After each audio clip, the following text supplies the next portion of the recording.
...1897, el año en que yo nací. Cuántas cosas han pasado desde entonces. El perfil de las cúpulas no había sido ocultado por los rascacielos y aún parecía cercano el espíritu de la colonia. Ciudad tranquila, apenas se conmovió con la llegada del nuevo invento que con su magia podía transportar al espectador a lugares tan remotos como Mérida en Yucatán o al Paseo de los Cocos en Veracruz sin moverse de su asiento. Ciudad sin problemas, en donde la gente se divertía asistiendo a la inauguración de monumentos públicos, admirando a Guerrita, el famoso torero, festejando al cómico de moda o bailando en las tertulias familiares.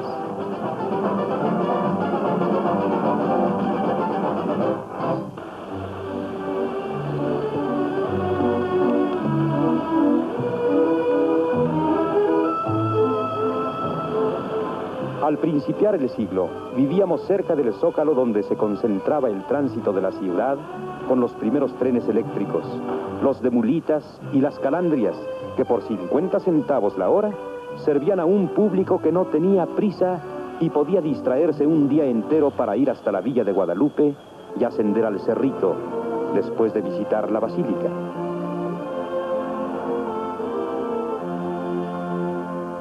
Mi padre, que era un buen ciudadano, en 1902 se inscribió en la segunda reserva instituida para la defensa de México por el general Bernardo Reyes, entonces secretario de Guerra y Marina, que había disciplinado admirablemente al ejército.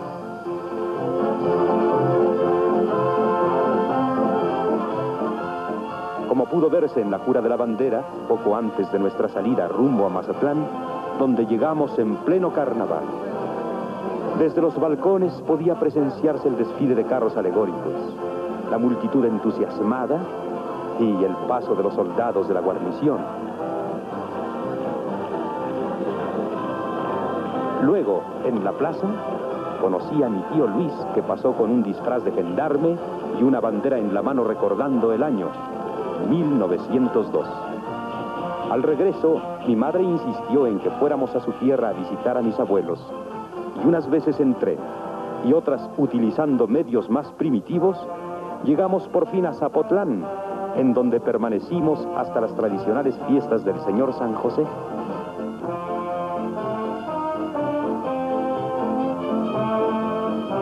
La placita del pueblo, usualmente tranquila, un día apareció convertida en hormiguero humano. Era un 23 de octubre. Por las calles desfilaban los carros que los indígenas llevaban en andas.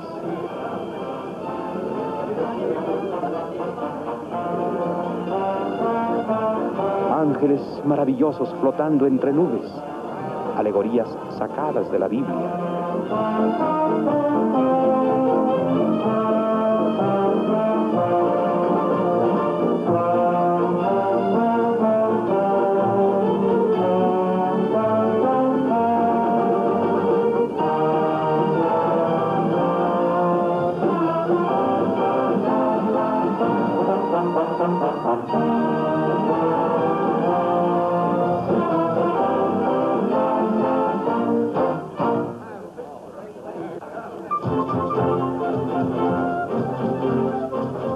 Fiestas llenas de color y de ingenua emoción, cuya monótona música aún escucho en mi recuerdo y que ya nunca pude volver a ver como tantas otras de mi infancia.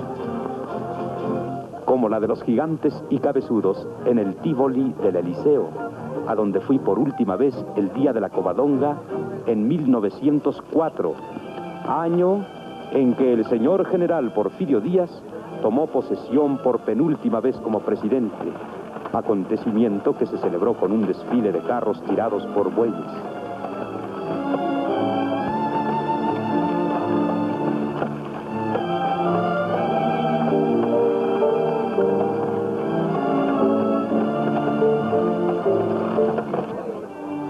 Mi padre, por razón de sus relaciones, A menudo acompañaba al general Díaz a inauguraciones como la de la presa del río Conchos en Chihuahua, de cuya obra se mostró satisfecho.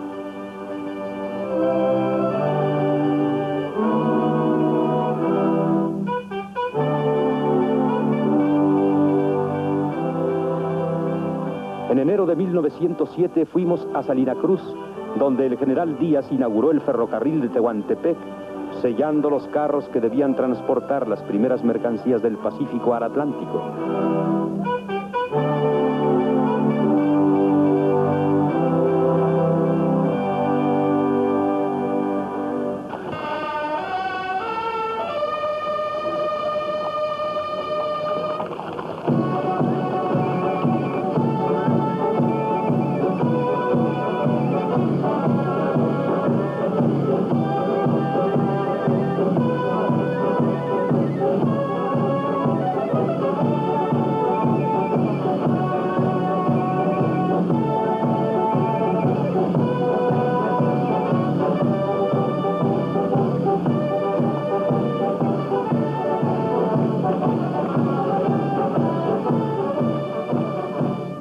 Un ejército sin el apoyo del pueblo es como un cuerpo sin alma, opinó mi tío Luis mientras contemplábamos el desfile de 1908 con motivo de las fiestas patrias.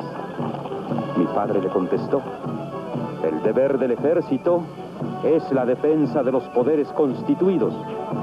Y mientras veíamos pasar la escuela de aspirantes, el colegio militar y la artillería, me di cuenta de la honda diferencia de criterio político y social que entre ellos existía. Con mi tío fui a las fiestas populares de Santa Anita y en lo más alegre de un zapateado que bailaban en una canoa, hubo un inesperado naufragio.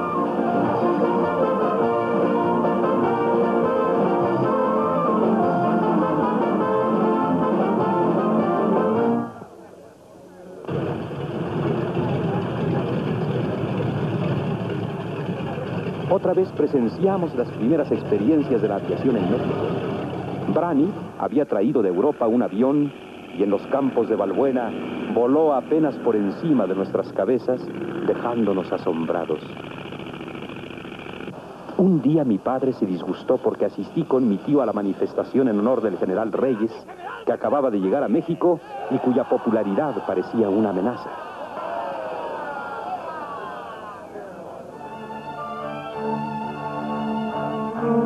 El tío Luis era reyista y fue deportado a Quintana Roo.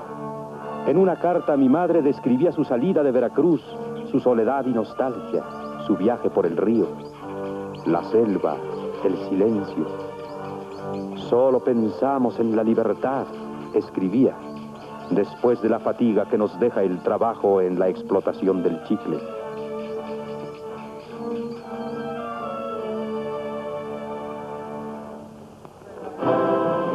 ¿Cómo pensé en el tío Luis cuando al acompañar a mi padre a Pachuca coincidimos con una recepción a Francisco I. Madero, que iniciaba su propaganda para presidente de la República? Los antirreeleccionistas se agrupaban en torno a Madero, vitoreándolo con entusiasmo. Los clubes políticos aumentaban y la propaganda crecía. En Puebla había mítines frecuentes y en México hasta las señoritas seguían al candidato de la oposición. A fines de 1909 alcanzamos en Chihuahua al general Díaz, que iba a encontrarse con el presidente Taft en la frontera de los Estados Unidos.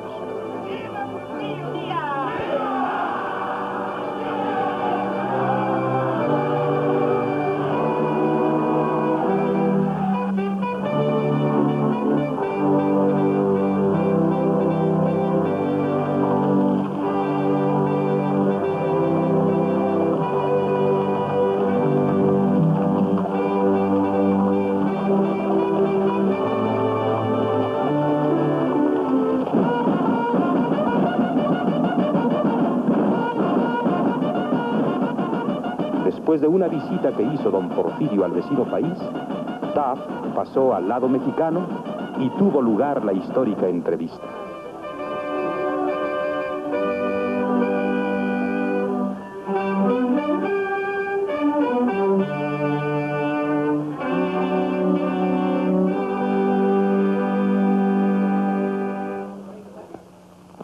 10 de julio de 1910 fueron las elecciones para presidente de la República. Madero había sido aprehendido el mes anterior. La policía hizo presión sobre los votantes. Los cómputos oficiales dieron el triunfo al general Díaz.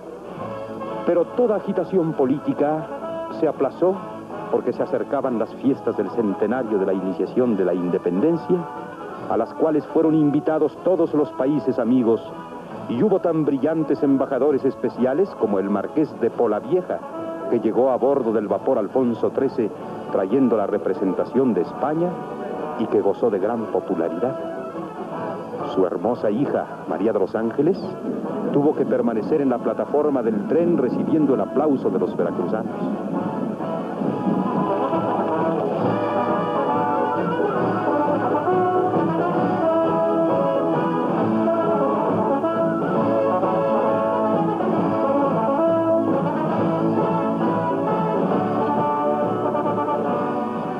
En México presentó sus credenciales al mismo tiempo que otros embajadores.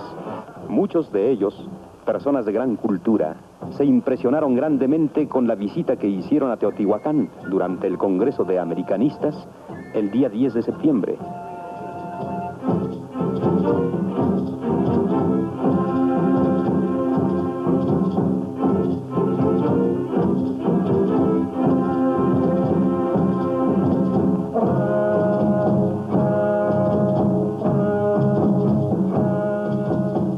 El ministro de Instrucción, Justo Sierra, después de visitar el museo, dio una brillante explicación acerca de la historia antigua de México.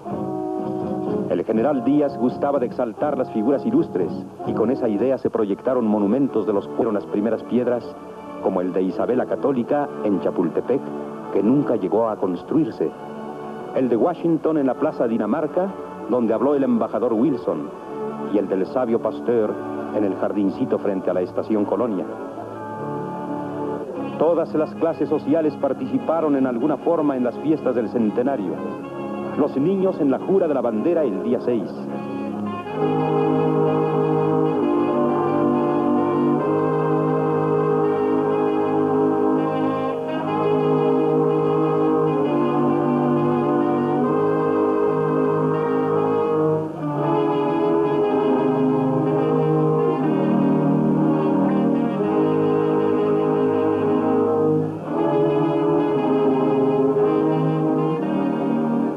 Empleados en la procesión cívica el día 14.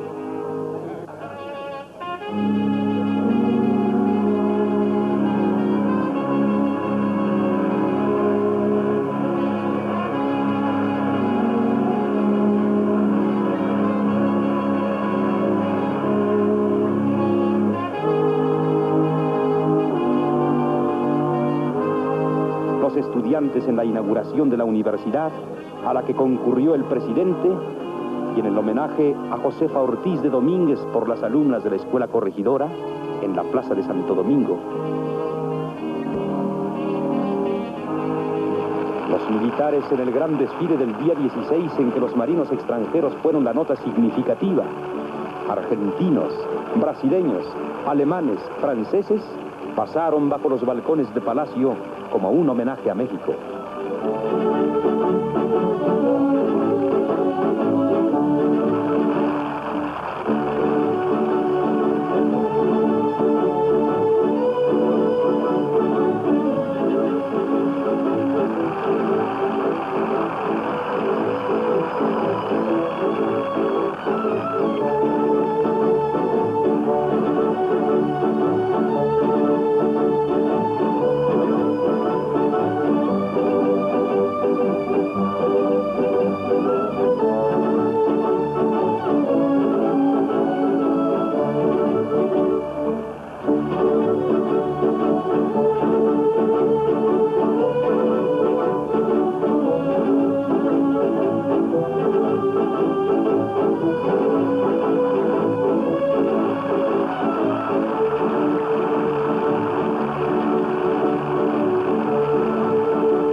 El grupo de los científicos parecía seguro de sí mismo al descender por la majestuosa escalinata del Palacio Legislativo en construcción, sin adivinar que la estructura de aquella cúpula sería aprovechada después para el monumento a la Revolución.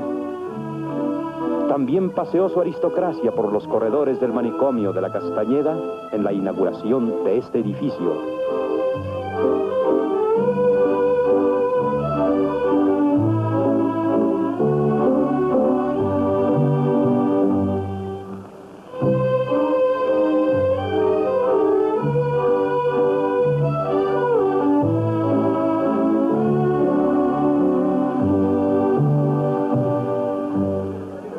Exposición japonesa hizo alarde de elegancia y de lujo.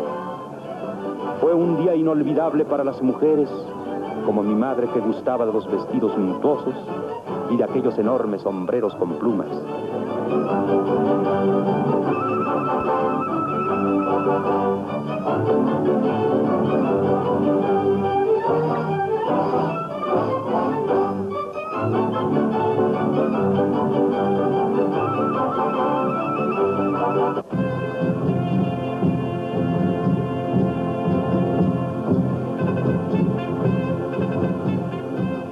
Un desfile histórico, el día 15, nos mostró las principales épocas de la vida de México. Aztecas, tlaxcaltecas. El emperador Moctezuma representaban la época prehispánica.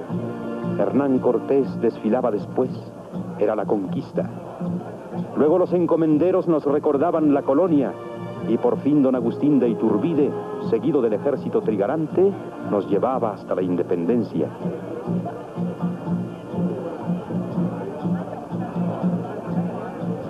Dos días después, presenciamos una de las ceremonias más solemnes que hubo en las fiestas del centenario: la entrega que hizo España del uniforme de Morelos y las banderas con que los insurgentes habían peleado contra los españoles. El pendón con la Virgen de Guadalupe que llevaba a Hidalgo a lanzar el grito de independencia. Sobre la cureña de un cañón fueron colocados el uniforme y la bandera, y una comitiva de generales encabezados por el marqués de Polavieja y el subsecretario de Relaciones, don Federico Gamboa, los escoltó hasta el Palacio Nacional, donde fueron entregados.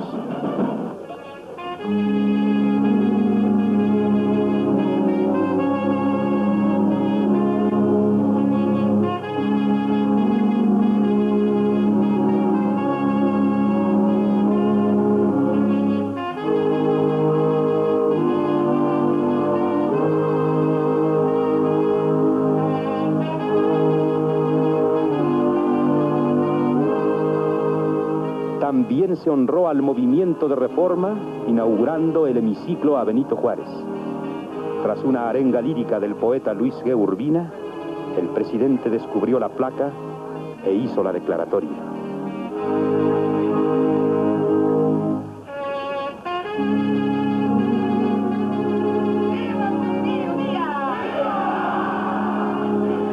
La columna de la Independencia fue inaugurada el día 16. Una caravana de carruajes que conducía a los embajadores y a los invitados pasó por las calles de la ciudad hasta el Paseo de la Reforma.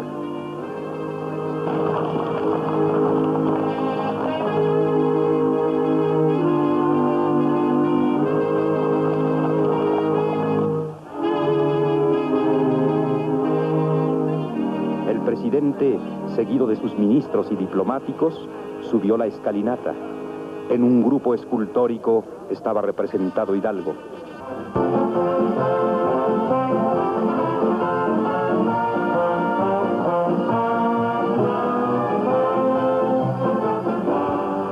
El iniciador de la independencia había sido particularmente recordado el día 2, trayéndose desde Cuitzeo de Abasolo la pila en que fue bautizado para depositarla en el Museo Nacional.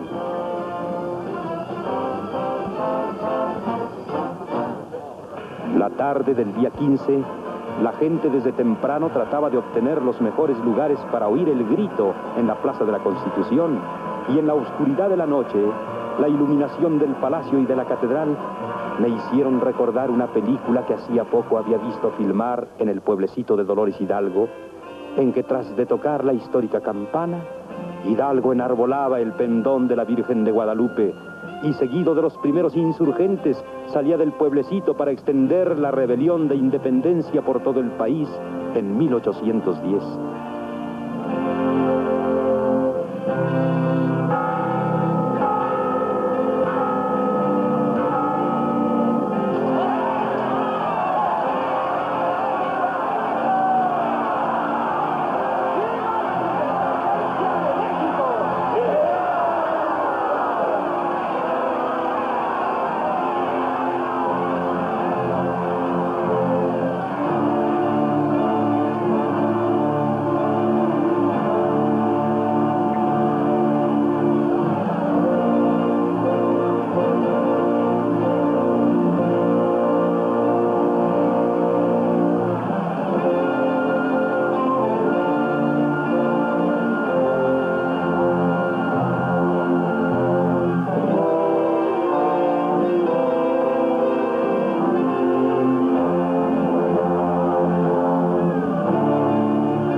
Apenas terminadas las fiestas del centenario, México se inquietaba nuevamente y el 18 de noviembre, una balacera frente a la casa de Aquiles Cerdán en Puebla adelantaba en 2 días la fecha fijada por Madero en el Plan de San Luis para que estallara la revolución.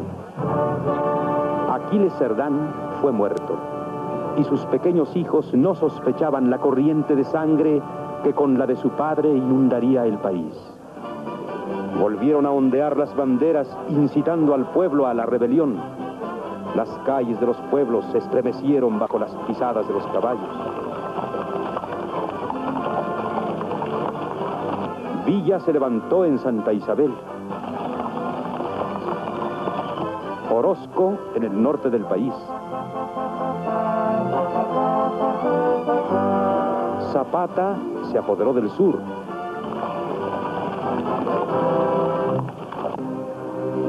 Mientras el general Díaz en México tomaba de nuevo posesión como presidente de la República en el Palacio de Minería, pero esta vez ya no era aclamado a su paso por las calles, y su entrada a Minería, silenciosa y solemne, parecía arrastrar un siniestro presagio que no disipó su vuelta al palacio ante la indiferencia popular.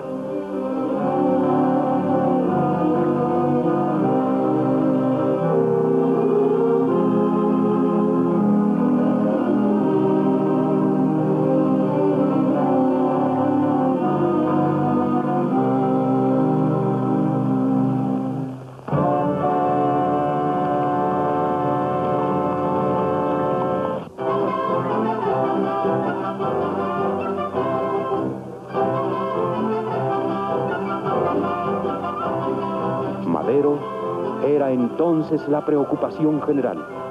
Había escapado de San Luis a los Estados Unidos, regresando a México unos meses después y uniéndose en las orillas del río Bravo con los revolucionarios encabezados por Orozco. En el campamento fue declarado presidente provisional y una choza humilde fue convertida en Palacio Nacional. Allí pasaba revista a sus soldados, planeaba con los principales jefes, Roque González Garza, Pascual Orozco y otros, el ataque a Ciudad Juárez.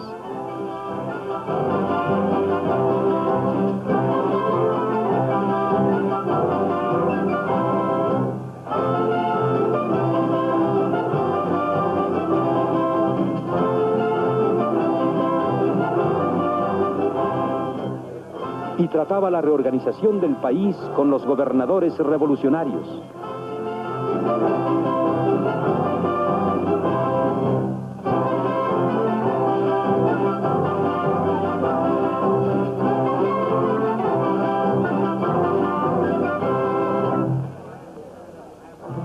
Al fin llegó el ataque a Ciudad Juárez y los impactos de las balas mostraron la dureza del combate. La ciudad cayó en poder de los rebeldes.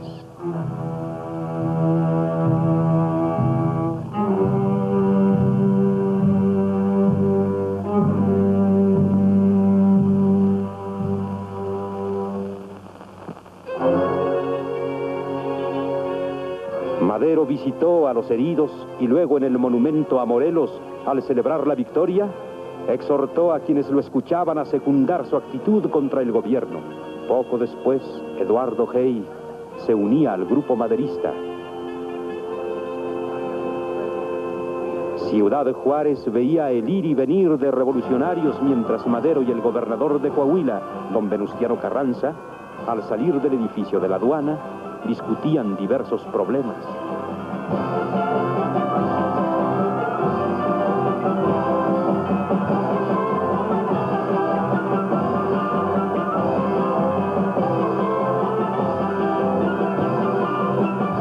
Las banderas rebeldes seguían flotando por todas partes.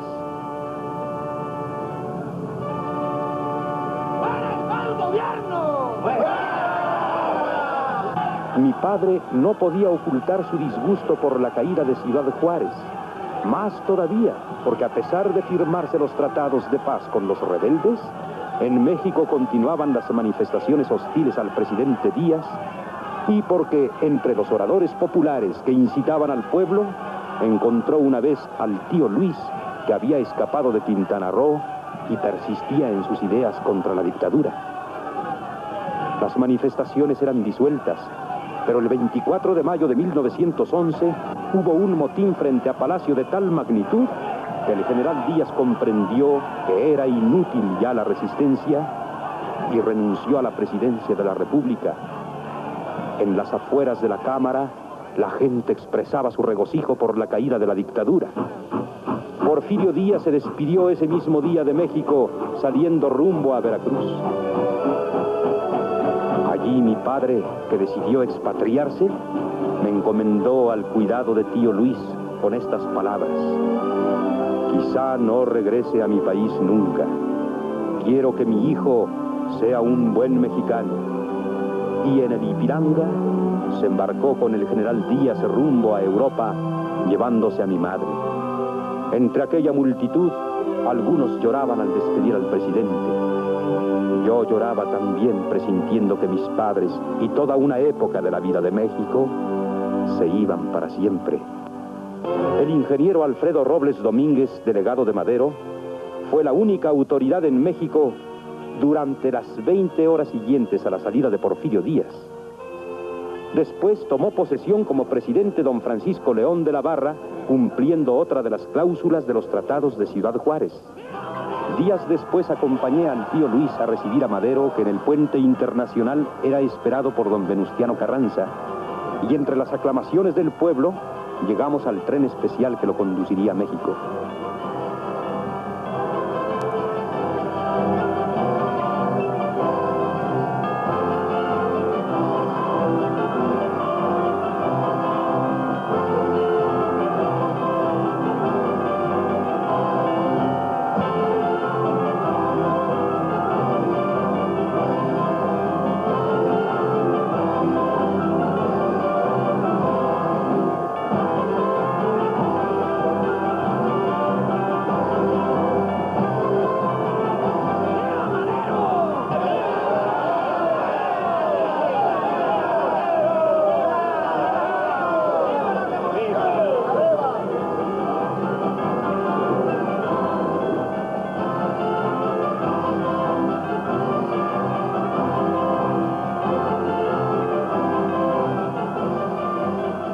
Fue un viaje triunfal, inolvidable, desde la frontera hasta la capital. En todas las estaciones se le vitoreaba y aplaudía. En San Pedro de las Colonias, en Gómez Palacio, en Durango.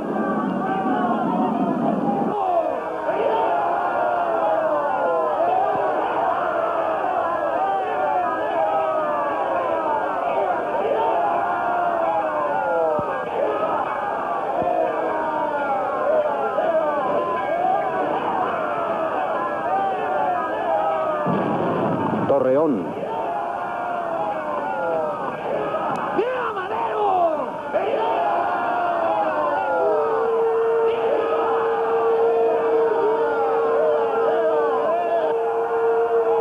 Saltillo.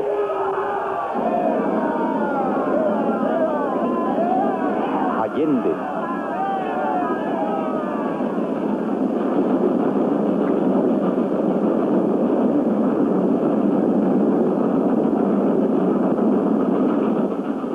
Zacatecas.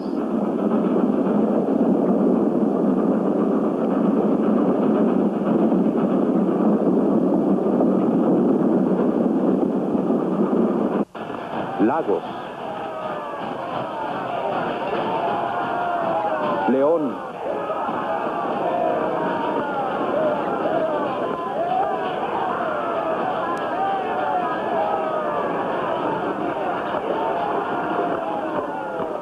Silao.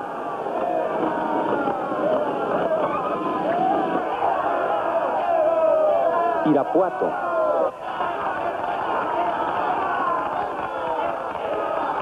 ¡Viva Madero!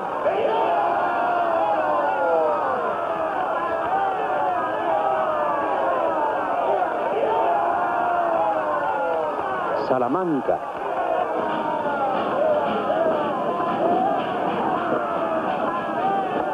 Tula.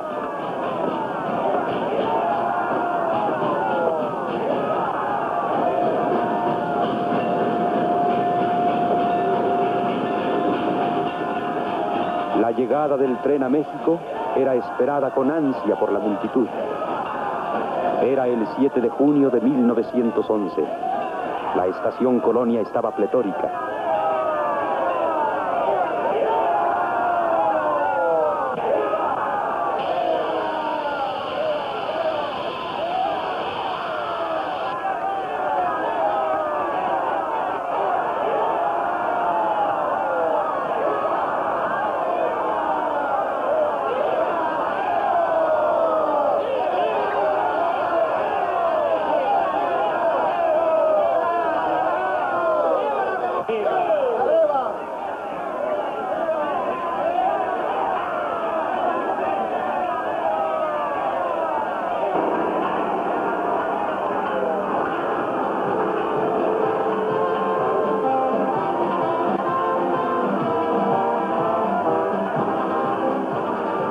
Parecía que toda la ciudad se hubiera vaciado a las calles. En Plateros, en 5 de Mayo, en la avenida Juárez, en las azoteas de las casas, en el Caballito no cabía un alfiler. Muchos otros jinetes, además de Carlos IV, querían ver pasar a Madero.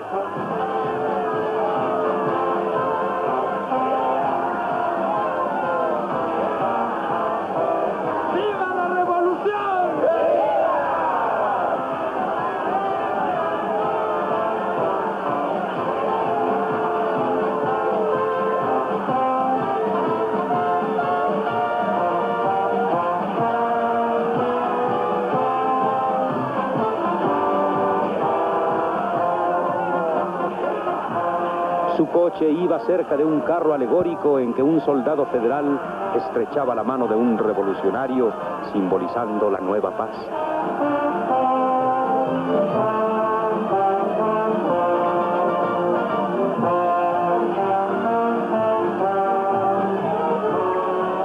Una alfombra humana se tendía frente al Salón Rojo.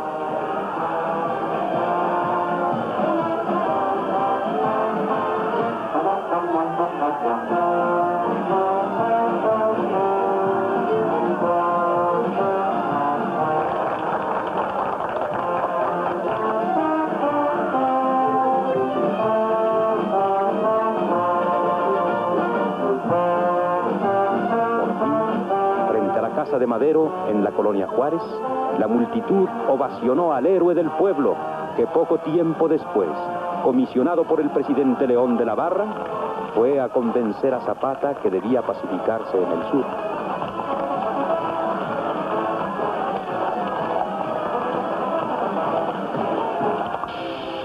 Madero había comenzado ya su gira de propaganda como candidato a la presidencia de la República cuando marchamos con él a la ciudad de Puebla, donde fue recibido con júbilo y hubo varias fiestas en su honor.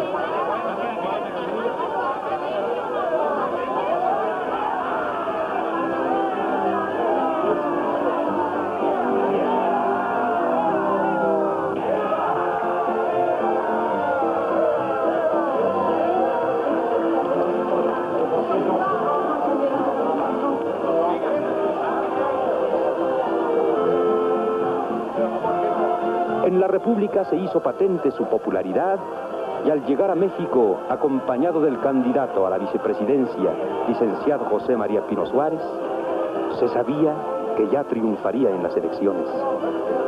Así que cuando éstas se realizaron, a nadie extrañó su resultado. El presidente de la Barra también acudió a cumplir su deber de ciudadano. Todo el pueblo votó por Madero y un bando, declarándolo presidente de la República, fue fijado en diversos sitios. Frente a la casa de Madero, felicitamos a los candidatos triunfantes. El 6 de noviembre de 1911 fue la protesta. Escoltados por la Guardia Presidencial, Madero y Pino Suárez se dirigieron a la Cámara en medio de la alegría popular. ¡Viva Madero!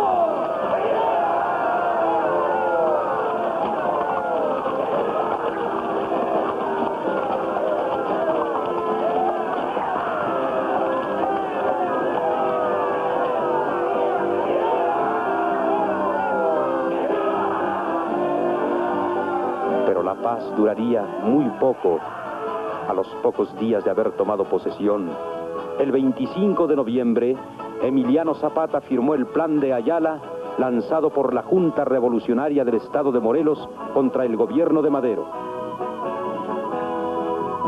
Meses después, el 3 de marzo de 1912, Pascual Orozco se levantó en Chihuahua, después de una junta habida en el Teatro de los Héroes, también contra el gobierno de Madero. Don Abraham González, gobernador de Chihuahua, se opuso a la rebelión. En cambio, Marcelo Caraveo se unió a Pascual Orozco. Ciudad Juárez cayó en poder de las tropas de Orozco y este, seguido de sus partidarios, se encaminó hacia el sur, apoderándose de los trenes que había en Ciudad Juárez, utilizándolos además como campamento rebelde. En los carros se embarcaban los caballos que necesitaban aquellos jinetes en su marcha contra el gobierno. Pascual Orozco con los suyos presenciaba el embarque.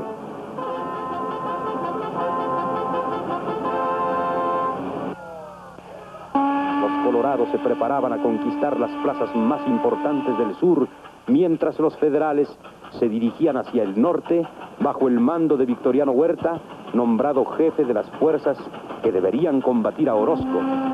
Y entre los voluntarios inscritos para defender al gobierno de Madero íbamos mi tío Luis y yo, aunque a mí por mis 15 años aún no me permitían tomar parte en las acciones militares.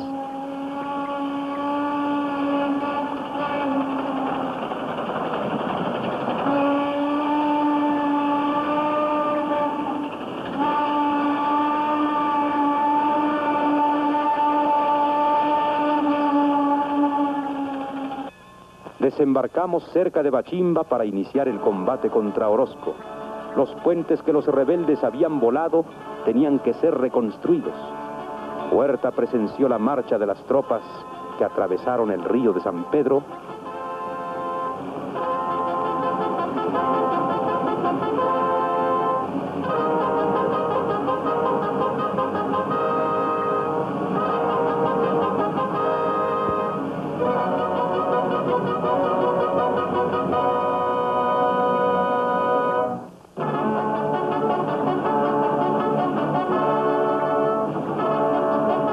Poco después, los campamentos se tendían en las llanuras del norte y el general Victoriano Huerta, tras de inspeccionar los campamentos, tomó un descanso discutiendo cómo habría de iniciarse la lucha.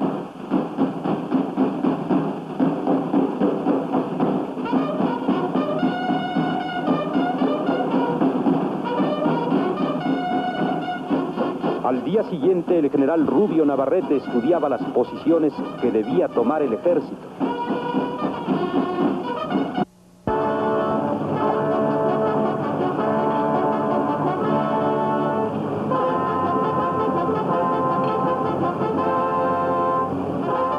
artillería apuntando hacia el campo enemigo se preparaba al combate. A lo largo de la vía se tendieron muchos soldados y se inició la célebre batalla de Bachimba, en que las fuerzas de Orozco fueron derrotadas por los federales.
Cuatro meses después del levantamiento, cayó Ciudad Juárez.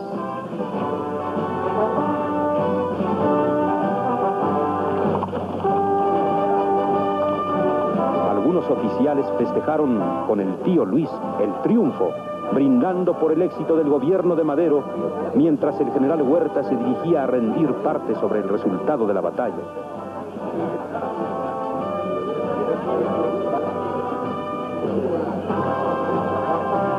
En la capital, la vida continuaba normalmente. Las fiestas nacionales como la del 5 de mayo, en que Madero depositó una corona en la tumba de Zaragoza,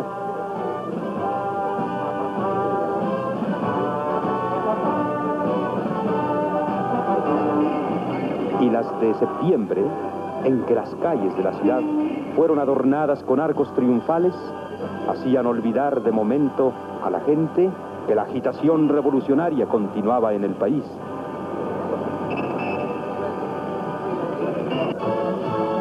Las tropas que desfilaron frente a Palacio ese 16 de septiembre de 1912 serían movilizadas ante esta noticia. Tomó Veracruz el general Félix Díaz. Se le unieron el 19 y el 21 batallón. El ministro de Guerra ha dado órdenes para que salgan las tropas a batirlo.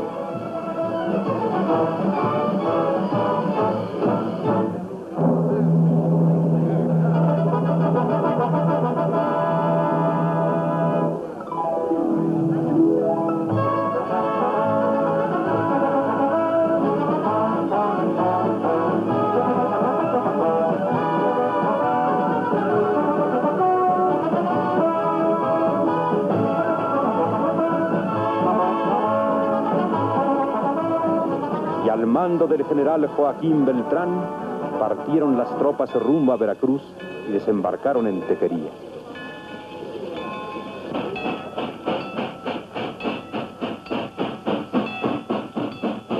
El coronel Limón, después de conferenciar con Félix Díaz, avisó que éste no aceptaba la paz. Un telegrafista transmitió al periódico maderista La Nueva Era, donde trabajábamos entonces el tío Luis y yo, esta noticia, y la de que los federales y sus soldaderas se encaminaban siguiendo a pie la vía del ferrocarril mexicano rumbo a Veracruz.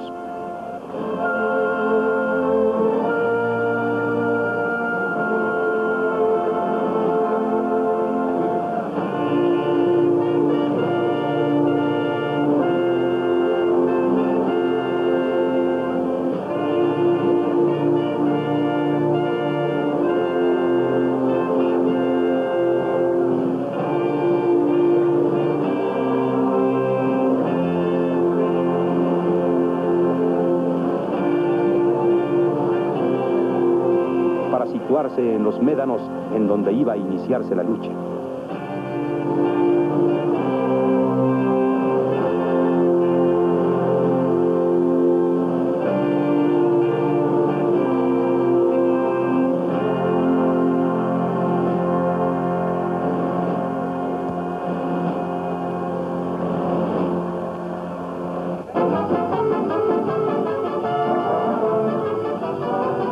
Después de un corto combate, Veracruz cayó en poder de los federales el 23 de octubre y enviados por la Nueva Era, fuimos a Veracruz y llegamos al Palacio Municipal. Paseamos por el muelle mirando a lo lejos al Morelos, buque insignia de la Armada Nacional que había permanecido fiel al gobierno y donde se presentó el general Beltrán para felicitar a los marinos, siendo presentado por el comodoro Azueta a los comandantes de la flotilla mexicana. Saludamos al general Valdés en el sitio en que había sido aprehendido Félix Díaz. En la calle vimos al general Hernández, que había sido prisionero del coronel rebelde, y después saludamos al general Telles, mientras se ponía en libertad a varios civiles que había apresado Félix Díaz. Entretanto, el 21 Batallón era conducido a la prisión y Díaz era juzgado por un consejo de guerra que lo condenó a muerte. La gente se agolpaba para verlo salir rumbo a San Juan de Ulúa, de donde Madero ordenó lo sacaran para ser trasladado a la penitenciaría en México. Pero estaba escrito que Madero no tendría descanso. ¿Cómo iba a pensar en aquella ceremonia frente al monumento a Morelos, en la Ciudadela, que poco después, desde ese mismo sitio, nuevamente se atacaría a su gobierno?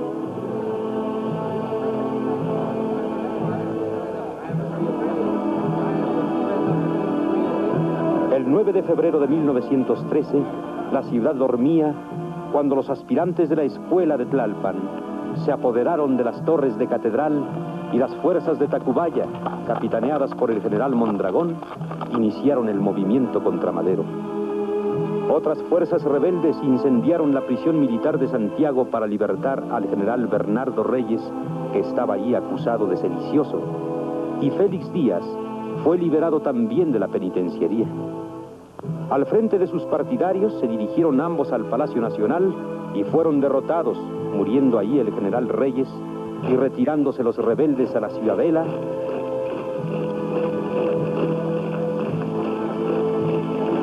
Mientras los alumnos del colegio militar salían a la defensa del gobierno.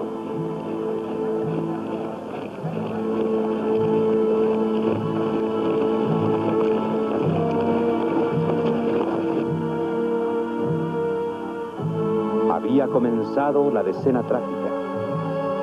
Al día siguiente, al dirigirnos al periódico La Nueva Era, vimos por todas las calles de la ciudad soldados y cañones, preparativos de lucha.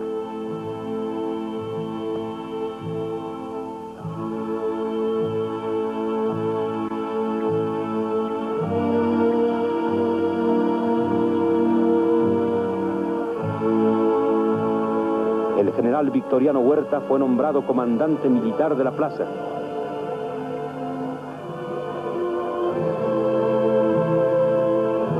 Las fuerzas rurales maderistas se dirigían a sus puestos de combate, pero a su vez los felicistas se preparaban y el general Felipe Ángeles, que al mando de 4 columnas había llegado de Cuernavaca entrando por diferentes puntos de la ciudad, fue el primero en romper el fuego que pronto se generalizó por todas partes.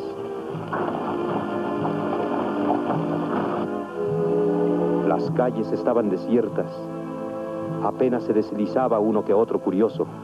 Los comercios permanecían cerrados. La incertidumbre, el terror, se escondían detrás de los balcones de las casas.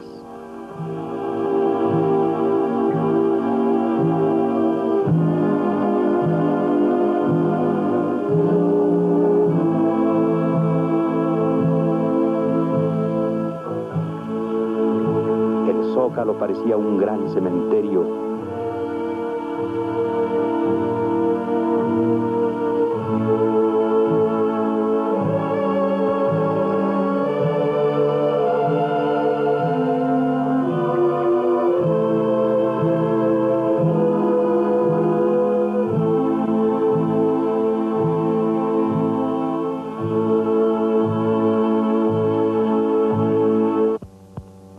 Y rumbo a la villa, la gente huía queriendo escapar de la ciudad.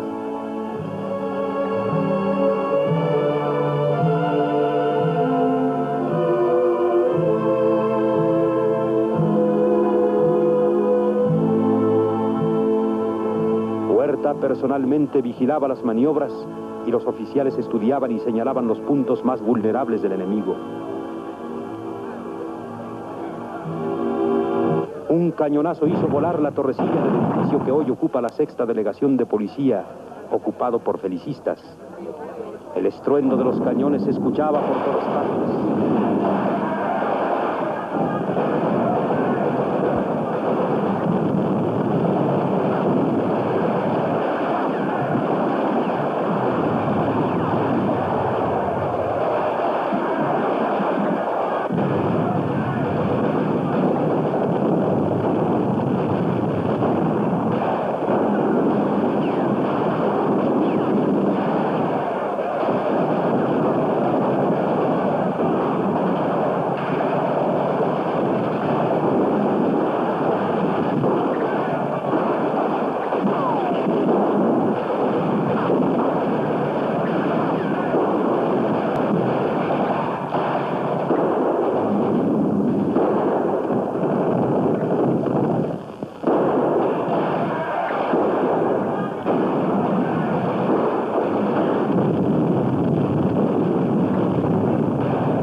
El embajador de los Estados Unidos, Henry Lane Wilson, visitaba a menudo a Victoriano Huerta.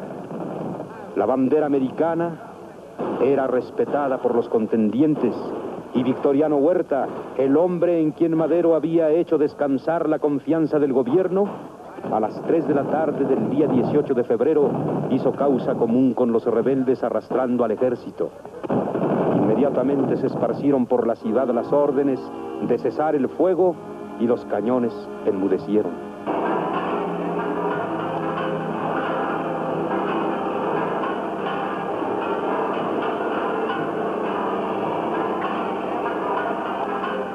Félix Díaz salió triunfante de la ciudadela. Los rurales descansaban después de la batalla.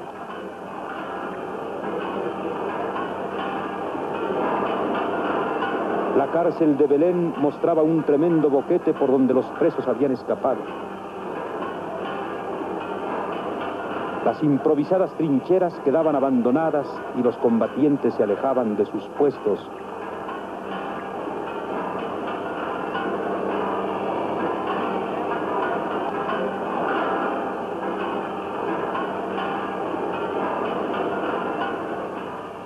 Frente a una iglesia, humeaban restos de fogatas donde se habían quemado cadáveres, porque montones de cadáveres era el saldo sangriento de aquellos días de lucha.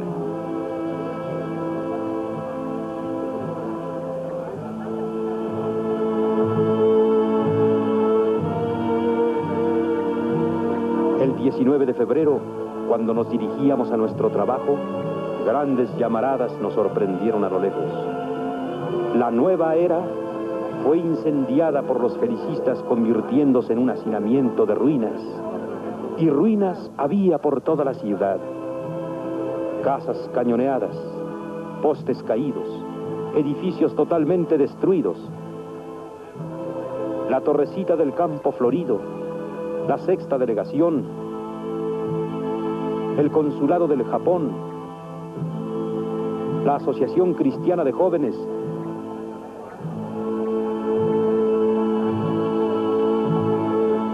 el reloj de Bucareli, la casa de la calle de Berlín, desde donde habíamos visto hablar a Madero a su llegada a México. De las azoteas de la ciudadela solo quedaban montones de piedras, y en la plaza, frente al edificio, la gente contemplaba el sitio donde Gustavo Madero había caído acribillado a balazos. La gente se preguntaba qué suerte correrían los mandatarios de México. Aureliano Blanquet se había apoderado del Palacio Nacional, haciendo presos a Madero y a Pino Suárez. Los patios de palacio presentaban el aspecto de un cuartel. Soldados y soldaderas paseaban bajo las arcadas, y afuera una fila de cañones apuntaba al pueblo. En la Cámara de Diputados se aceptaron las renuncias de Madero y Pino Suárez y fue nombrado presidente interino el ministro de Relaciones, Pedro Lascurain, quien duró 45 minutos en el poder y renunció dejando en el Ministerio de Gobernación a Victoriano Huerta, con objeto de que éste fuera declarado presidente. Huerta llegó a Palacio a comenzar a despachar.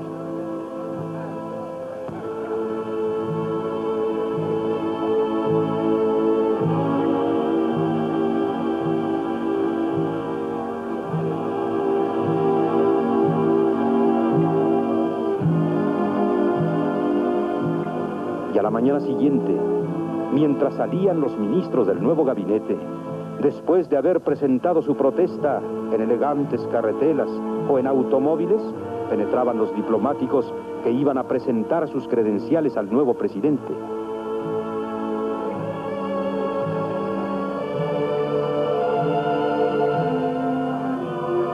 Un grupo de periodistas independientes fue a entrevistar a Félix Díaz al Ministerio de Gobernación.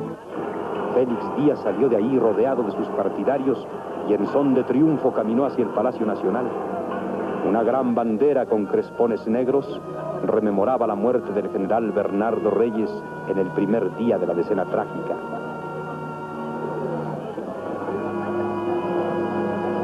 ¡Viva Félix Díaz! El ministro de Cuba, Márquez Sterling, quiso salvar la vida de Madero y de Pino Suárez. Los familiares de Madero en vano intentaron verlo. No se les permitió el paso a la penitenciaría. El día 23 se dijo que habían tratado de huir la noche anterior y habían sido muertos Madero y Pino Suárez a manos de sus guardianes.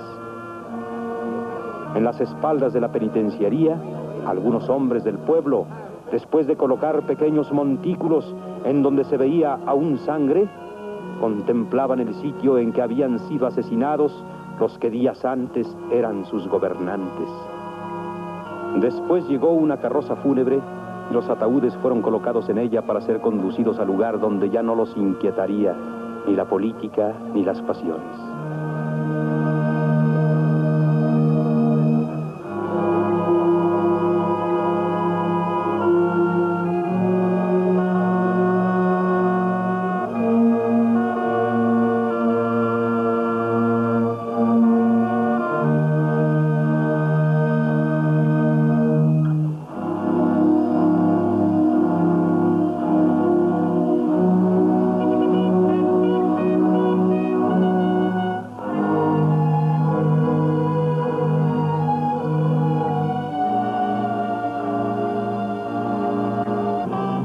El gobernador de Coahuila, Venustiano Carranza, contestó el telegrama en que Victoriano Huerta le anunciaba haberse hecho cargo del poder, negándose a reconocerlo, y el 23 de marzo de 1913 firmó el Plan de Guadalupe, secundado por otros gobernadores, y se lanzó a la rebelión.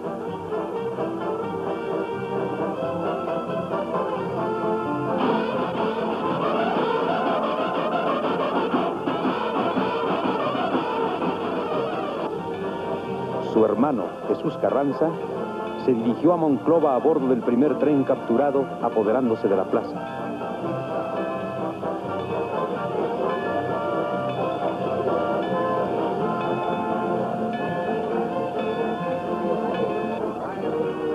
En Matamoros, Tamaulipas, se pronunció Lucio Blanco.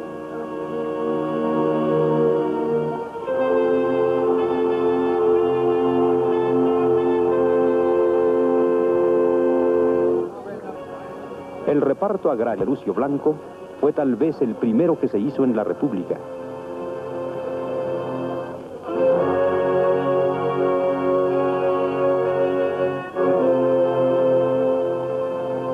En el sitio de Guaymas, en Sonora, los generales Ojeda y Medina Barrón se rindieron después de un sangriento combate de 17 días.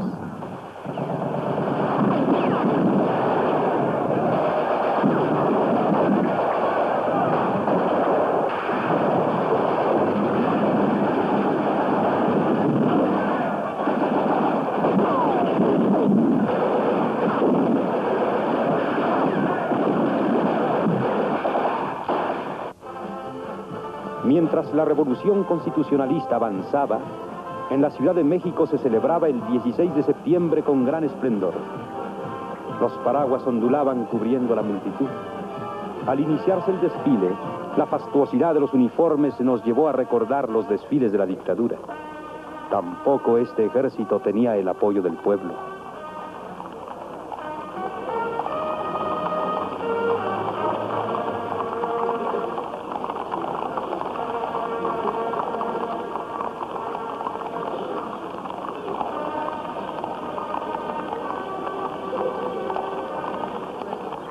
La situación era muy difícil. El Congreso trató de deponer a Huerta, pero fue disuelto aprendiéndose numerosos diputados de la oposición el 10 de octubre de 1913. Huerta, sin embargo, parecía seguro de sí mismo y trataba de cubrir el desasosiego popular con fiestas en que condecoraba a los generales.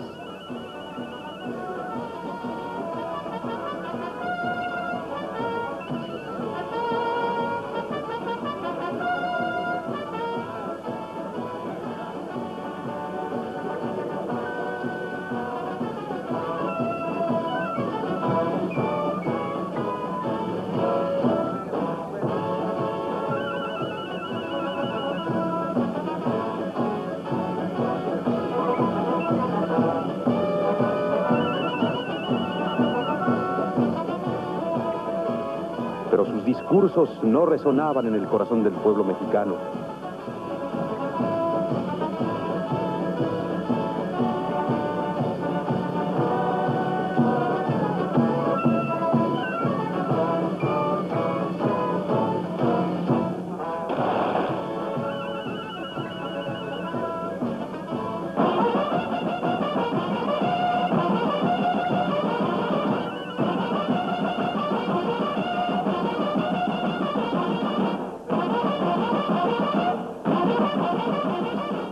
La condecoración al general Blanquet parecía premiar la traición y la agitación popular se sentía en el ambiente. Era como una sorda tempestad que estalló al recibirse la noticia de que la escuadra americana, frente a Veracruz, había adoptado una actitud hostil la mañana del 21 de abril de 1914 y trataba de apoderarse de la plaza con el pretexto de un incidente en Tampico, en que varios americanos que desembarcaron armados fueron aprehendidos al invadir la zona prohibida.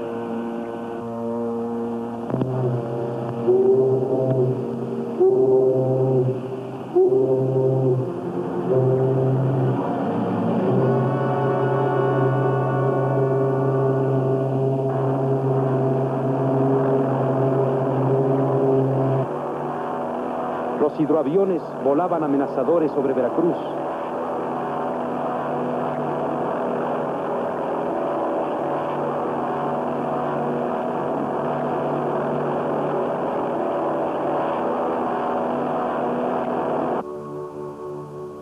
Y un acorazado inició el combate bombardeando la ciudad y echando a rodar el águila que adornaba el monumento a Juárez. Los habitantes del puerto empezaron a huir ante el ataque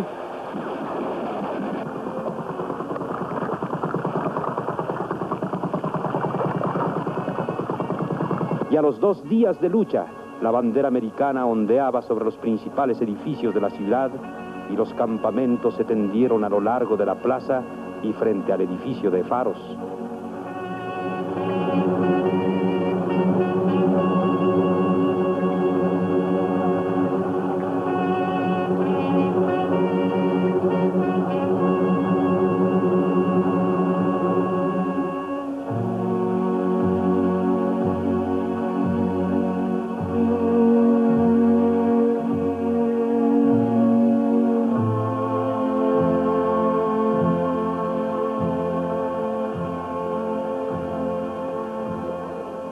Los americanos no se alejaban de sus barcos y su radio de acción llegaba a 10 kilómetros de Veracruz, hasta donde hacían correr un tren.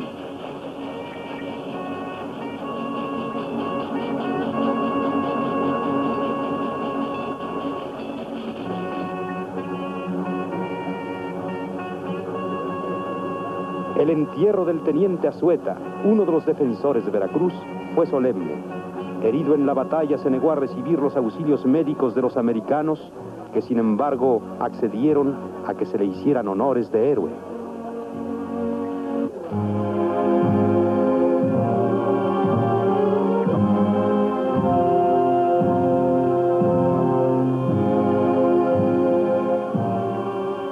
En México había manifestaciones contra la invasión y numerosos voluntarios nos enrolamos para ir a recobrar la ciudad de Veracruz. ¡Viva México!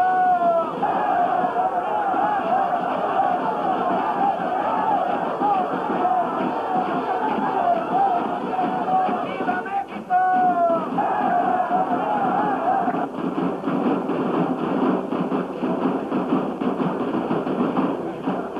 Pero el general Huerta, en vez de mandarnos a luchar contra extranjeros, nos envió a combatir la revolución.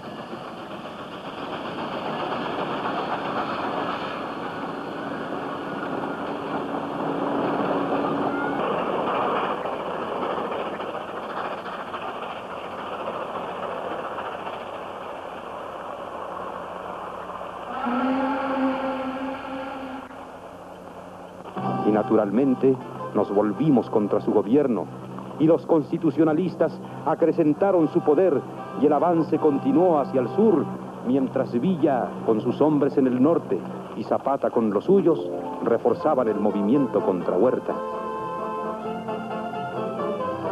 Victoriano Huerta renunció y fue nombrado presidente Francisco Carvajal, cuyo único acto oficial fue presidir la ceremonia del 18 de julio en el hemiciclo a Juárez. Las poblaciones del Valle de México iban cayendo ante el avance de los constitucionalistas.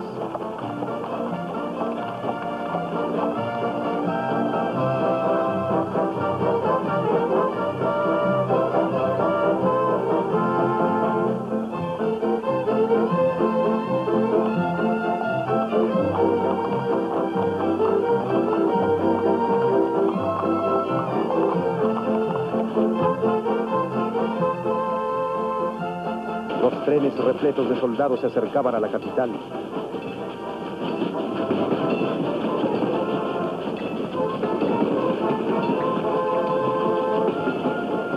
El gobierno de Carvajal se rindió y en Teoloyucan se firmaron los tratados conviniendo en la disolución del ejército y de los poderes legislativo, ejecutivo y judicial. El 11 de agosto de 1914, las tropas federales salieron de la capital y fueron licenciadas en Puebla. Y después de año y medio de lucha, entró en México el ejército constitucionalista. ¡Viva Venustiano Carranza! ¡Viva! ¡Viva la revolución! ¡Viva México! ¡Viva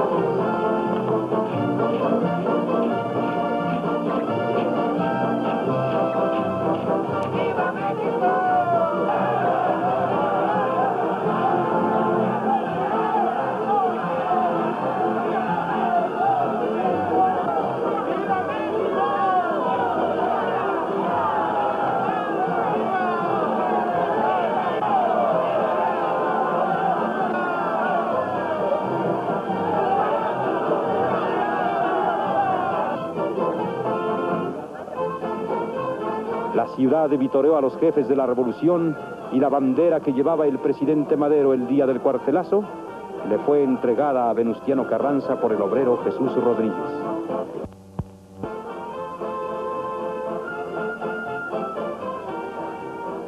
El Zócalo, otra vez como en sus mejores días, volvió a llenarse de gente que aplaudía al ejército constitucionalista.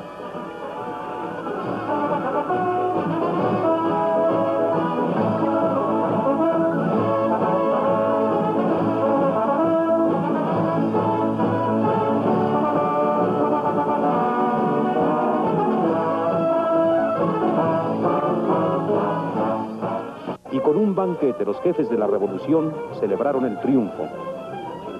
El general Obregón fue a visitar la tumba del presidente Madero.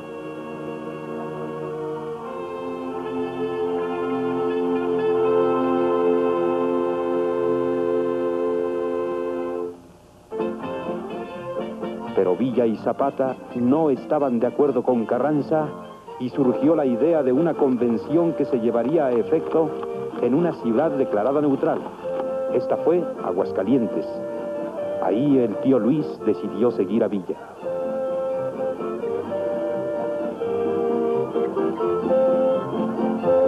La convención declaró presidente a Eulalio Gutiérrez, quien se dirigió hacia México.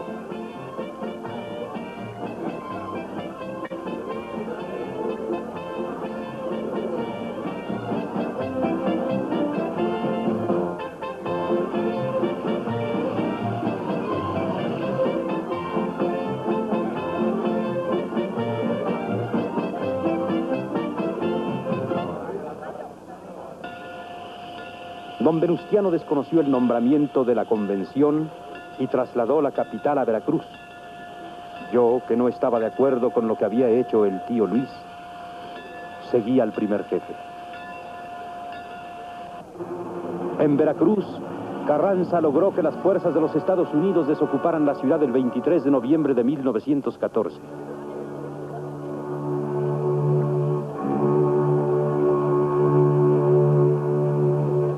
Desde el edificio de Faros, don Venustiano contemplaba la marcha de los americanos cuando se me ordenó volver a la Ciudad de México con una comisión.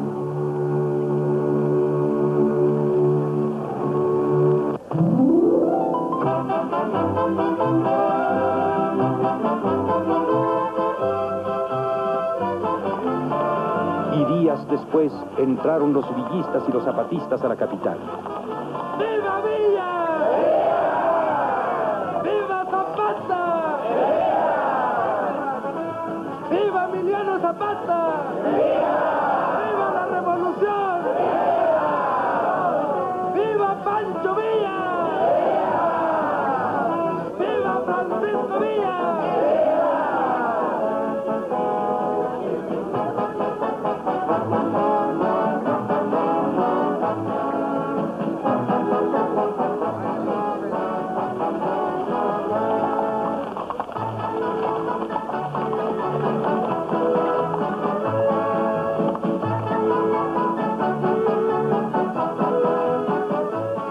Villa y Zapata, asomados a los balcones de Palacio, contemplaban parte de sus tropas mientras llegaba la hora del banquete que se sirvió en su honor.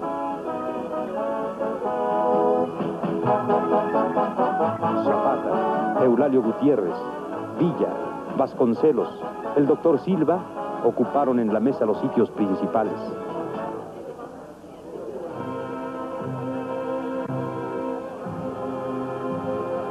Frente a la tumba de Madero, Villa se conmovió con el recuerdo del primer presidente de la Revolución.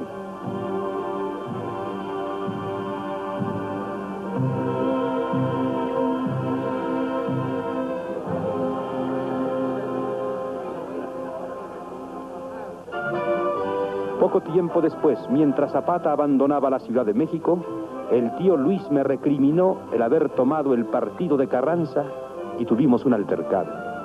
Nos separamos como enemigos. Las ideas nos habían dividido.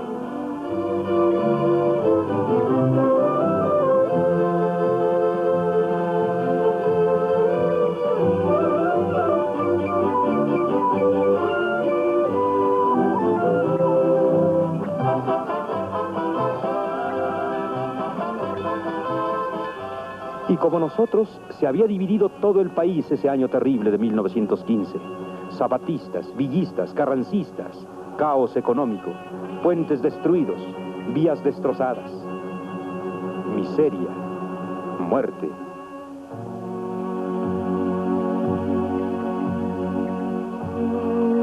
Los presidentes se sucedían uno tras otro en la capital. Tras Eulalio Gutiérrez vino Roque González Garza y luego Lagos Cházaro.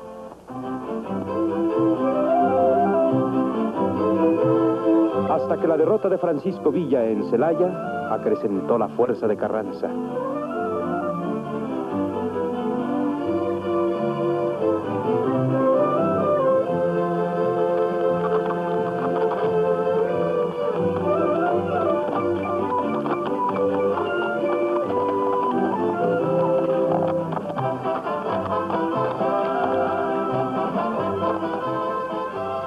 El general Obregón, vencedor de Villa, con un brazo menos, perdido en la batalla de Celaya, fue a dar cuenta a don Venustiano de su triunfo.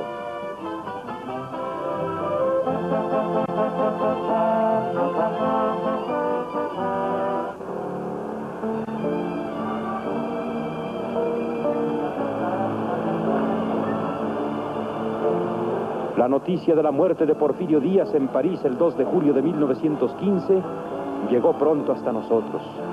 Una carta de mi padre después me hablaba de él.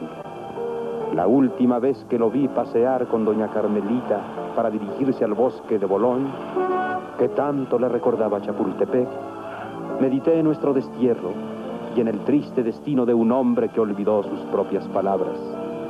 Que ningún ciudadano se imponga y perpetúe en el ejercicio del poder, y esta será la última revolución, había dicho Porfirio Díaz triunfante en Tuxtepec, cuando era solamente un buen soldado de la patria.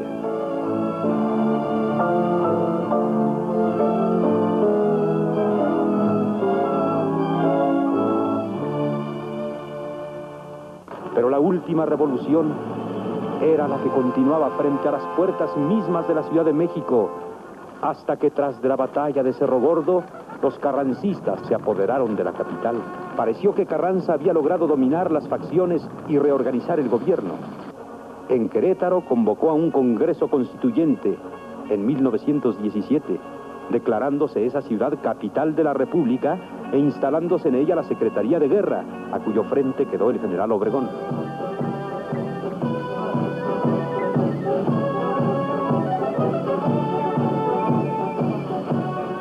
Poco después se efectuaron las elecciones y resultó presidente don Venustiano Carranza, que tomó posesión en México el 1 de mayo de 1917. Y desde el balcón de Palacio contempló el Zócalo, ya sin árboles, completamente lleno de gente que le aplaudía, y el desfile organizado en su honor.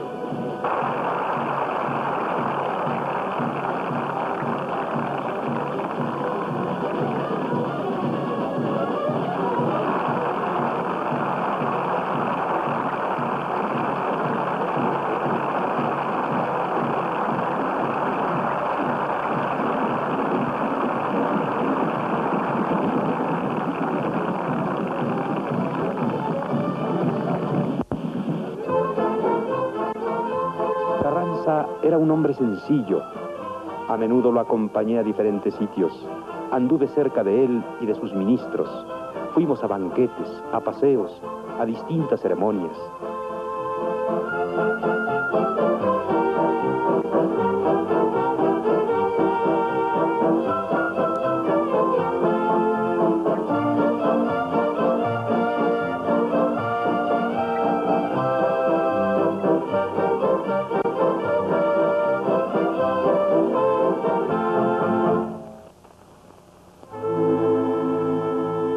Un día recibimos la noticia: en Chinameca acababan de asesinar a Zapata. El asesino, Guajardo, le había tendido una emboscada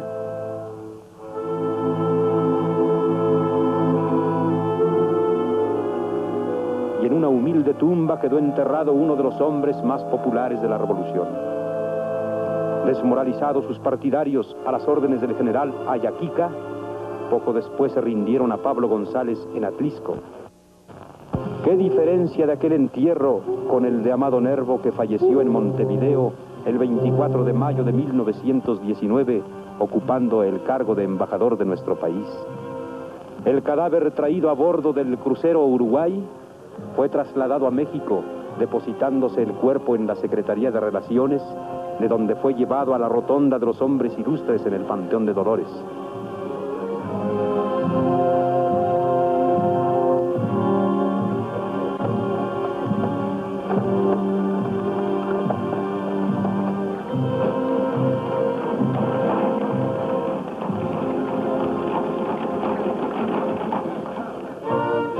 Al finalizar 1919, se aproximaban las elecciones presidenciales. La candidatura del ingeniero Ignacio Bonillas fue tachada de imposicionista por los partidarios del general Obregón, que era otro de los candidatos. ¡Viva el general Obregón! ¡Viva!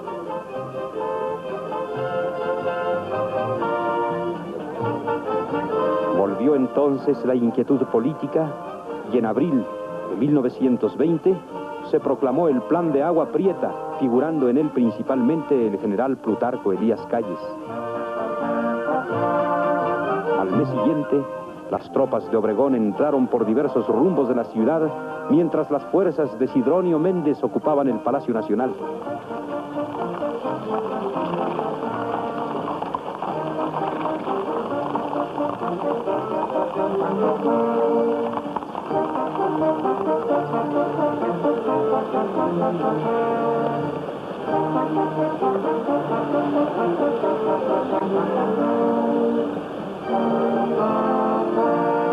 Obregón fue recibido en Palacio por el presidente municipal Rafael Zubarán Cammani. Poco después daba órdenes al general Jacinto B. Treviño de alcanzar los trenes presidenciales en que Carranza había huido, intentando poner su gobierno en Veracruz. Inútilmente, porque batidos primero cerca de la villa, fueron más tarde alcanzados en la estación de Aljibes.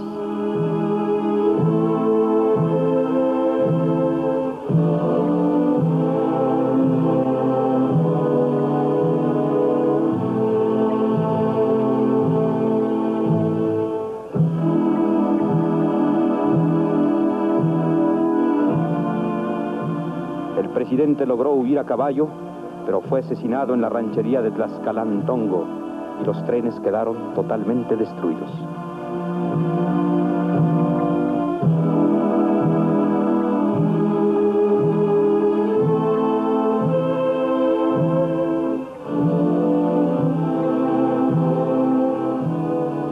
Una comisión especial fue encargada de investigar el asesinato del señor Carranza.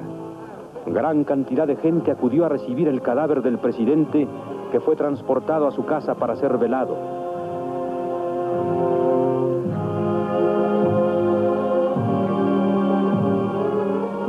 El pueblo desfiló ante el ataúd antes de que fuera conducido a su humilde tumba del Panteón de Dolores.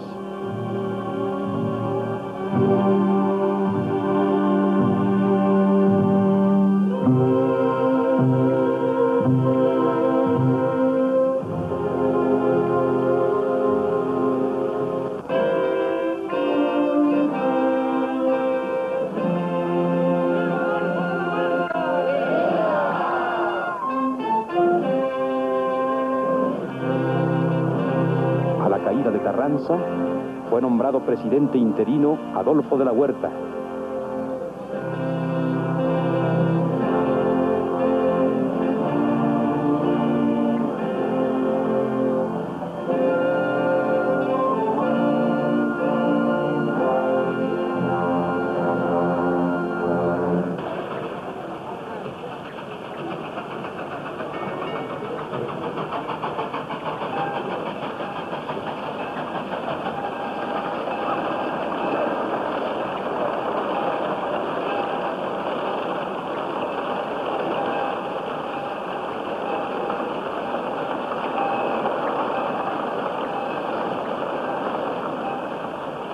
Enviado por el Demócrata como redactor, llegué al mismo tiempo que el general Eugenio Martínez a Sabinas, Coahuila, cuando éste fue enviado a conferenciar con Francisco Villa, que había ofrecido su rendición.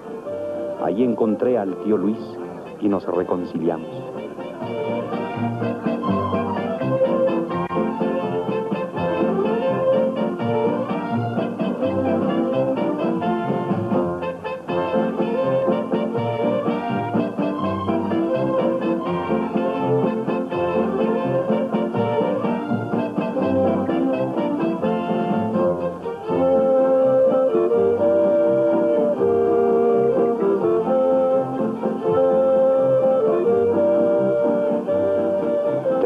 Duraron las conferencias. Villa ofreció colaborar con el gobierno a la pacificación del país, pidiendo en cambio solamente una hacienda para trabajar con sus hombres.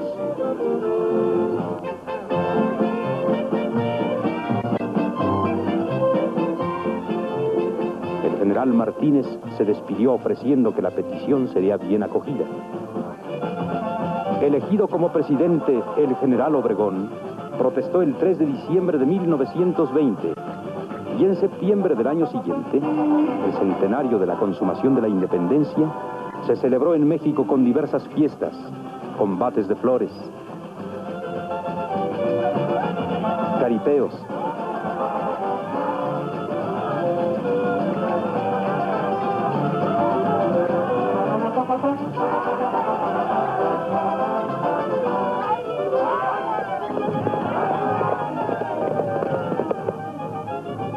paseos populares,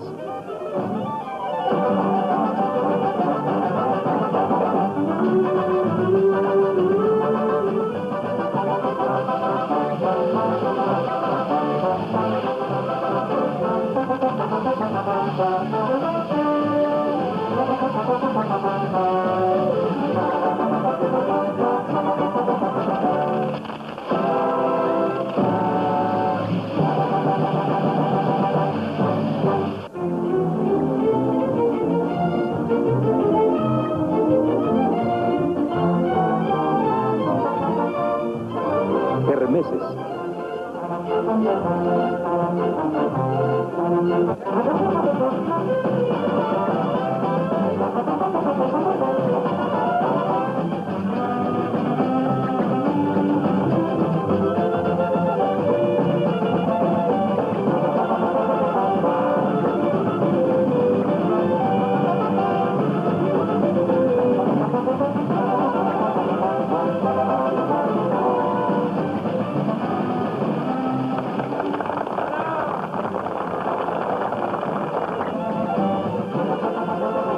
ceremonias a las que asistió el presidente, como la que se efectuó frente a la columna de la Independencia el día 15,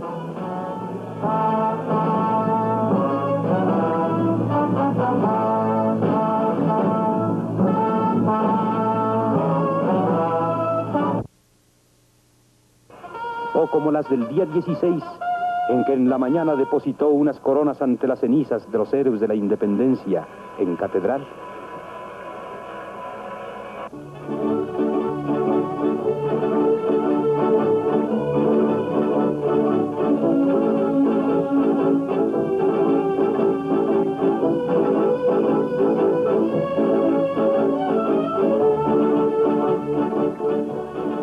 Y en la tarde, en el hipódromo de la Condesa, hizo entrega de sus banderas a los oficiales del ejército.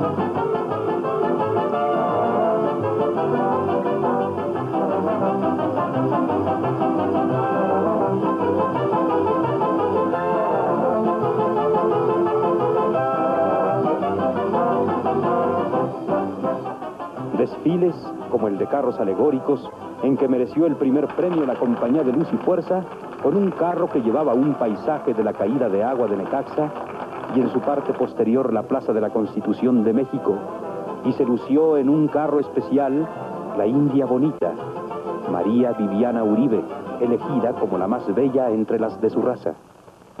Y como el desfile militar, el día 21 de septiembre, en que las banderas de las tres garantías ondeaban sobre la capital, y el ejército mostró su disciplina y adelanto.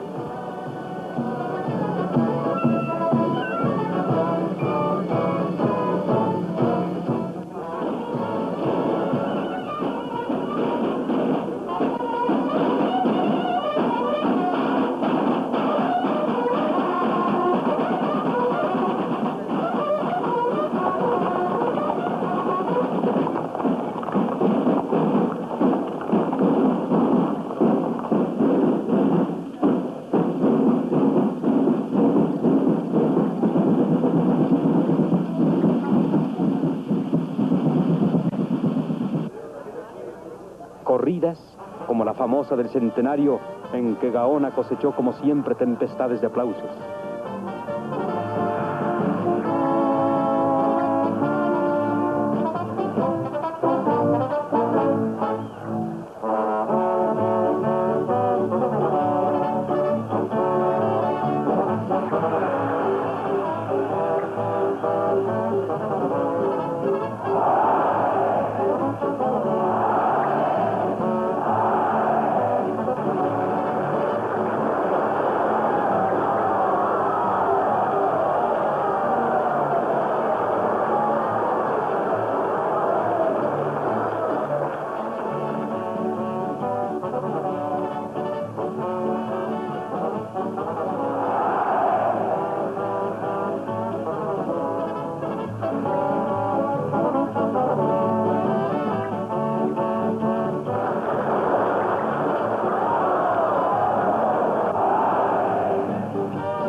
y las fiestas de Xochimilco al finalizar septiembre, cuando recibí el aviso de que el tío Luis se encontraba gravemente enfermo en Veracruz.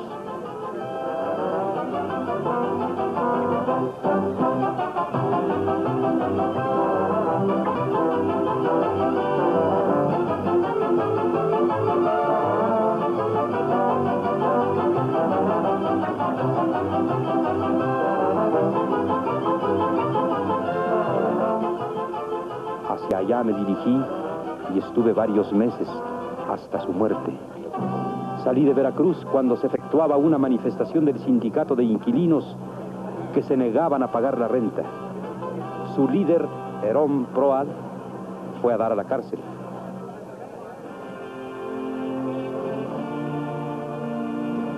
No le tocó ver ya al tío Luis el asesinato de Francisco Villa, el hidalgo del Parral, cuando iba en un automóvil con su lugarteniente Trillo. El diputado Salas Barraza, asesino de Villa, hizo declaraciones a los periodistas mientras un montón de tierra y 3 pequeñas coronas cubrían los restos de uno de los hombres más valientes de la revolución. En 1923, la propaganda para la sucesión presidencial llenaba los muros de la ciudad. Los partidarios de Adolfo de la Huerta acusaban a los contrarios de imposicionistas y empezaron las sublevaciones. A fines de 1923, más de la mitad del ejército estaba sublevado. Obregón, presidente de la República, dirigió personalmente la campaña contra los rebeldes. Eugenio Martínez fue nombrado jefe de las tropas. Yo salí con ellos como redactor del Heraldo de México, a donde entré a trabajar después de El Demócrata.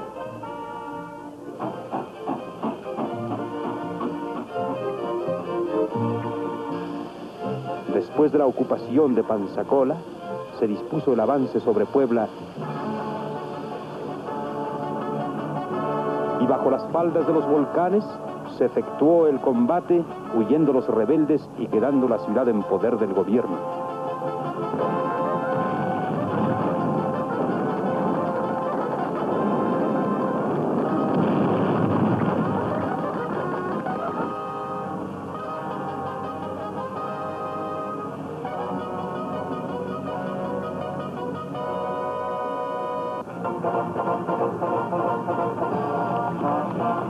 Ya en 1924, en su marcha hacia el occidente, Obregón, después de pasar revista a sus tropas, ocupó Yurécuaro.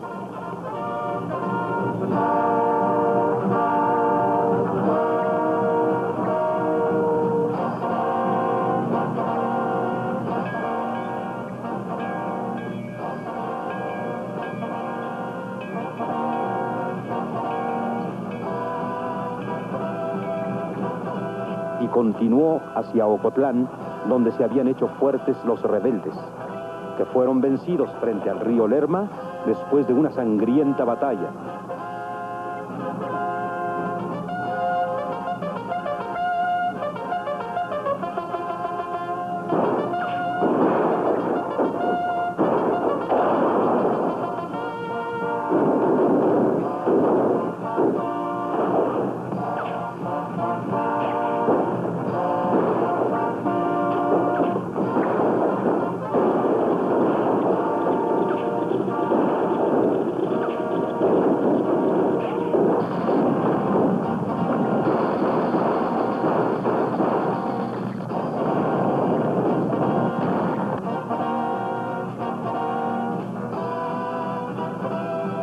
Guadalajara cayó en poder de Obregón.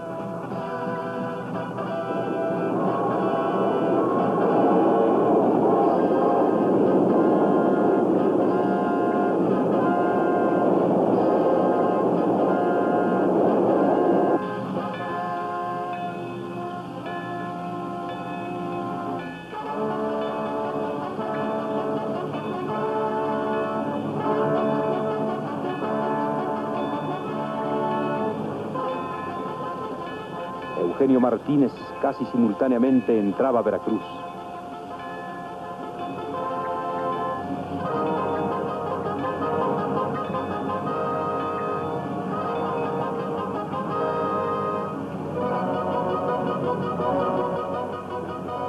Diferencias políticas me separaron de Obregón. Me hice enemigo de su posible sucesor, el general Calles, y durante la fiesta de la inauguración del estadio, el 5 de mayo de 1924, a punto de ser aprehendido, tuve que huir de México.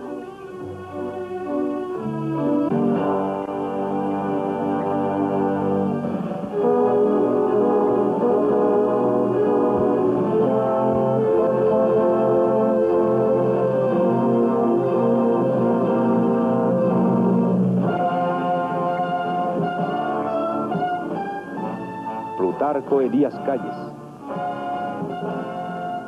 Emilio Portes Gil, Pascual Ortiz Rubio, Abelardo Rodríguez, Lázaro Cárdenas, Manuel Ávila Camacho, Miguel Alemán, y ahora regreso después de 26 años. México ya no es la vieja ciudad en que nací. Un ritmo más acelerado parece mover a la nación, pero en el fondo del Nuevo México viven los ideales del pasado: la libertad, el derecho, la justicia. Lo mismo en la independencia que en la reforma, que en la revolución. Hay un pueblo invariable en sus luchas y en sus esperanzas que no han sido en vano. Me parece mirar las imágenes del pasado discurrir en las arterias de la ciudad y siento que algo de mí mismo habrá de perdurar mientras el recuerdo de lo que he vivido palpite en la memoria de cualquier mexicano.